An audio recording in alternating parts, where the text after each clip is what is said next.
the girls are right. What's up, y'all? Happy Black Music Month. It is almost over. It's kind of sad. I wish Black Music Month was all summer. Like you could have 3 Black Music Month. But happy Black Music Month. Happy Friday. Let's continue on with the Otis Williams book, The Temptations with Patricia Rome.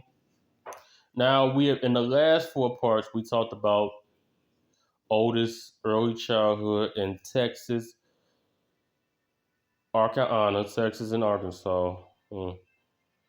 Now we're going to talk about his life in Detroit. Now, as I told y'all before, he spent 10 years down south, and then his mama was like, you know what, Otis, it's time for you to come live with me and get to know your mama.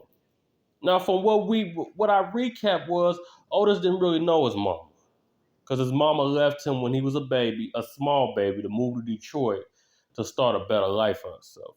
And his daddy didn't really give a fuck. He's like, I hunched your mama, got her pregnant, and you know, I don't have nothing to do with you or her, especially her. But anyways, let's move on. Once in Detroit, I got to know Hayes and my stepfather better. He was very good to Hayes and me, and I loved and respected him for it. He was more of a father to me than my real father. Plus, I knew plenty of kids back in Arkansas, who either didn't have any kind of father at all, or whose stepfathers never them. Not long after the move, Hayes gave birth to my half brother, Alan. Several years later, a half sister, Denise, followed. That's too long an age. My stepfather was a hard-working man. The pace of life back in Texas, Arkansas was so much slower, and while people back there worked hard, holding a job in an auto plant seemed to take a different kind of stigma. I remember lying in bed, watching him get up at 4:30 in the morning. It would be freezing cold and black as midnight out, but he never complained. He took care of his family and something I love him for to this day. Now let's talk about this. Remember in the Temptations movie when Otis got that damn hairstyle and his stepdaddy was like, what the fuck is this? You too busy trying to get a hairstyle to be a singer. Your ass need to be on the work lines working hard to create a family and get some and to have a life. Otis is like, I don't want to be like you working at a auto plant place. I want to be a singer.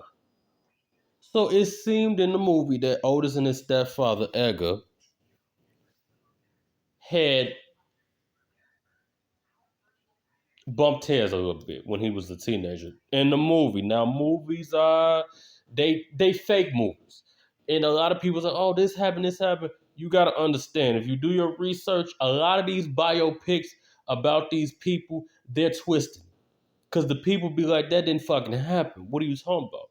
That didn't really happen. Yes, because it's called Hollywood. I call it Hollywood. It's where they tell the true story, but they switch some of the parts. Let's move on. He took care of his family, something I love him for to this day. It didn't take too long to adjust in Detroit, and I soon had lots of new friends. After we moved into an apartment on Bush and Alfred in the southeastern part of town, I got tight with a kid in our building named George Ratliff, whom everybody called Lucky. I'm sorry that I did that sound effect. I was still young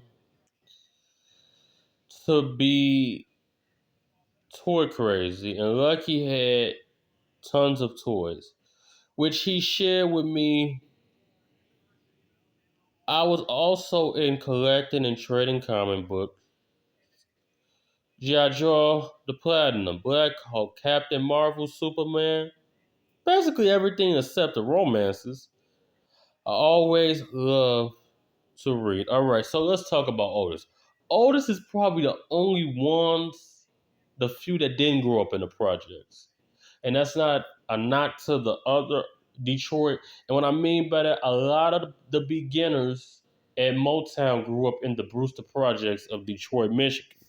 But Otis, he doesn't explain that he grew up in the Brewster projects. He just said he grew up in a building.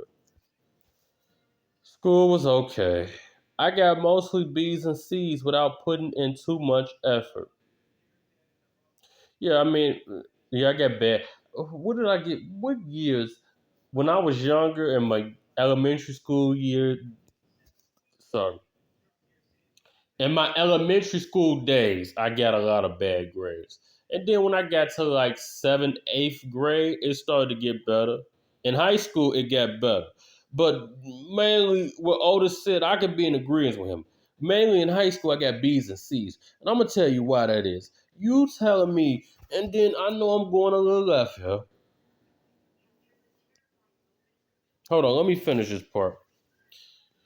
School was okay. I got mostly B's and C's without putting in too much effort. I hated math, but loved art. Let me tell you what this is. I can't draw to save my goddamn life. But let me tell you what this is. I feel like school, especially high school, don't prepare, doesn't do a job or don't even try a little bit to prepare kids for post secondary. They just throw something out there like, you can go get a trade after high school. Or you can go to a four-year university. Or you can just go right down the street to Malcolm X College and do 2 years at a community college. I, it's like high school don't really care. They just want to get you out of that to move on. This is why a lot of kids, well, a lot of people don't have that knowledge. And then half of the knowledge that they give you as you don't use in the real world. Like Paul, like he said he hated math. I could never get math to save my goddamn life. Geometry, figures. Where in life are you using figures? Where in life are you using a triangle? Let's just say a kid, 21, 20, ain't nothing wrong with working at McDonald's. Working at McDonald's, cash register. Where is he using a triangle at? Where is she using a triangle at? Or advanced algebra. What the fuck? It's just like they don't prepare you. I don't understand, especially juniors and seniors, because they need the most preparation. And then they don't do shit like I feel like high school should do stuff. Anyways, I'm gonna move on. Cause we gonna have a whole thing. I could go on for a whole hour why high school is a bit of a fraud. I was a compulsive sketcher, always doodling on whatever was in front of me. And my teachers often took me off my regular lessons to work on a special art project, say for a holiday bulletin board. My great other outlet was sports. The minute that school bell rung, I ran home, did my chores, and then took off for the playground. By then, baby Allen was traveling in his stroller, and it was my job to take him with me wherever I went. Okay, I don't. That's weird. And some people, I mean, you would take your siblings, but I don't think you. I don't think parents should do that. Oh, take him. No, I don't think. Nah, I see if it's 5 or 6. That's a different. But a baby, no. Which serious compromised my cool image. Alan was cute and well behaved. The only thing wrong with him was that he was there. Having Alan at the playground wasn't such a problem because I parked him over to the side of the field and kept an eye on him from the outfield. All I care about was is he's still there and he's still in one piece. If he was, I done my job. Now this seems like Otis' mama like to put. I'm sorry, Otis. I'm not coming for your mama. Rest in peace. I know she died. It seems like Otis Williams' mama put her kids off on people. First, you left your son. You 16. You left your son with his grandmother, the daddy mama. He barely even know the daddy. Otis' daddy didn't want to have nothing to do with him. I don't know why you don't. Anyways, and now you want your son, 12, 13 years old, to watch his 1 year old little brother. How does that work? Yeah, it seems like Otis' mama put her kids off on people. Anyways, as I got older, I scheduled after school activities with young ladies that Alan could not watch. More than once, he found himself in his stroller parked in a strange hallway facing a locked door while my latest love and I did what lovers do. Yeah, that's the thing. Where's the daddy at? You said his dad, Edgar. Where's the mom? I know the mama wasn't working that hard. That's what I mean. That's why Otis is the way he is. Because of shit like this. And then you put the baby in a hallway.